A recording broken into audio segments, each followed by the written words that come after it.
पनीर तो बिल्कुल जहर है, दूध तो बिल्कुल जहर है, दही तो बिल्कुल जहर है, ये केस पे क्या कहोगे? मैं तो, मेरा कॉन्सेप्ट तो यही है, पहले खुद को मजबूत करो और फिर थोड़ा बहुत कभी आता है तो टेंशन वाली बात नहीं है। अच्छा, दूध आपने नहीं पिया क्या बचपन से? अरे पी के बड़े हुए। हाँ। मैंने भी पिया है। दही नहीं खाया आपने? और कौन सा मिडिल क्लास होगा जो कि दूध दही के बिना बड़ा हुआ होगा? फिर अब समझना पड़ेगा कि अभी रील फॉर्मेट में जाकर के हम कुछ भी देख करके इन्फ्लुएंस हो जा रहे हैं या हम उससे कनेक्ट कर भी पा रहे हैं। मेरे को ये समझना पड़ेगा, अपने आप से क्वेश्चन करना पड़ेगा। अभी कई लोग ये कहते हैं इस वाली गाय का मत पियो, उस वाली गाय का पियो, इस वाले भैंस का मत पियो, भैंस तो स्लो बनाता है। हमारे गुरुकुल में तो बोला जाता था भैंस का दूध उसको पीना है जो लाइक वर्जिश करता है तगड़ी वाली, जिसको लाइक अखाड़े में जाना है, जिसको कुश्ती करनी है, उसको आपको भैंस का दूध पीना है। जिसको योग करना है उसको गाय का दूध पीना है। सिंपल सा कॉन्सेप्ट था, सीधा ही बोल दिया दूध दही नहीं लेना, पनीर नहीं लेना। अरे जो गलत है, जो नुकसानदेही है, नुकसानदेही तो वो फ्रूट्स भी है जिसको आप अच्छा कलर देख करके लेके आ रहे हो, उसमें भी इंजेक्शन है।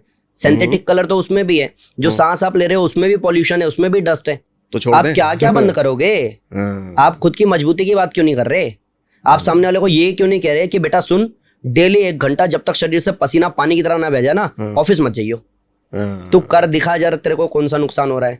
उसका भी वीडियो चलेगा नहीं जो आदमी ऐसी बात करेगा। हाँ, नहीं चलेगा। मेहनती काम नहीं करना चाहते ना। हाँ, और इसमें एक चीज और है कि कई लोग ये भी बोलते हैं जो बहुत हार्ड मेहनत करता है उसको हार्ट अटैक आ जाता है, जो बहुत हार्ड जिम करता है उसको हार्ट अटैक आ जाता है। देखो ऐसा है ना, मरने का जो कॉन्सेप्ट है ना, वो किसी का बाप भी तय नहीं कर सकता है ना। 32 साल की उम्र में ब्रूस ली मर गया ना। हाँ। दुनिया का सबसे हिट और फिट इंसान, 32 साल की, उतनी एज है मेरी। उससे ज्यादा वर्कआउट कभी नहीं किया होगा मैंने, उससे ज्यादा एक्टिव रहा नहीं होगा, फिर भी उससे ज्यादा अगर मैं जी जा रहा हूँ दैट मीन्स कि मैं उससे सही जा रहा हूँ। नहीं यार, ये कॉन्सेप्ट ही अलग है। एक मृत्यु ऐसा सत्य है जिसपे किसी का कोई कंट्रोल नहीं है। इवन आप कहोगे योग करने वाले अमृत पी के बैठे हैं क्या? जाएंगे तो वो भी ठीक है। मतलब ये बिल्कुल ऐसा है कि रोड एक्सीडेंट में इंसान मरता है, रोड एक्सीडेंट में इंसान का हाथ पैर टूटता है और कटता है। तो आपको ये कन्विंस किया जा रहा है कि अगर यही सब करना है तो ट्रेन के आगे जाके कट जाओ। यार क्या मूर्ख आदमी है। मतलब कि अगर आपको सही ध्यान से चलने के बावजूद भी हार्ट अटैक आ रहा है तो एक काम करो, खाते पीते जाओ। ये क्या बेवकूफी है। अगर किसी एक इंसान का एक्सीडेंट हो गया है, मतलब किसी एक को हार्ट अटैक आ गया है, तो इसका मतलब ये नहीं है कि आप एक्सरसाइज बंद करने वाले हो। लेकिन हार्ट अटैक के पीछे भी एक साइंस है, मैं आपको बताता हूँ।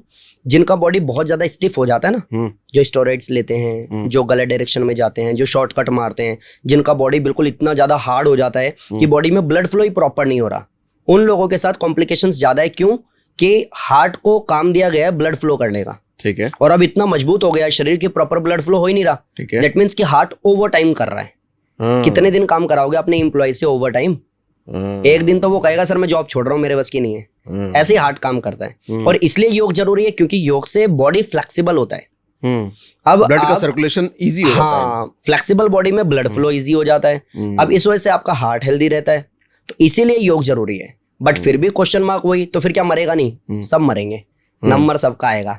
लेकिन इसका मतलब नहीं है कि आप ट्रेन के आगे कटने जाओ।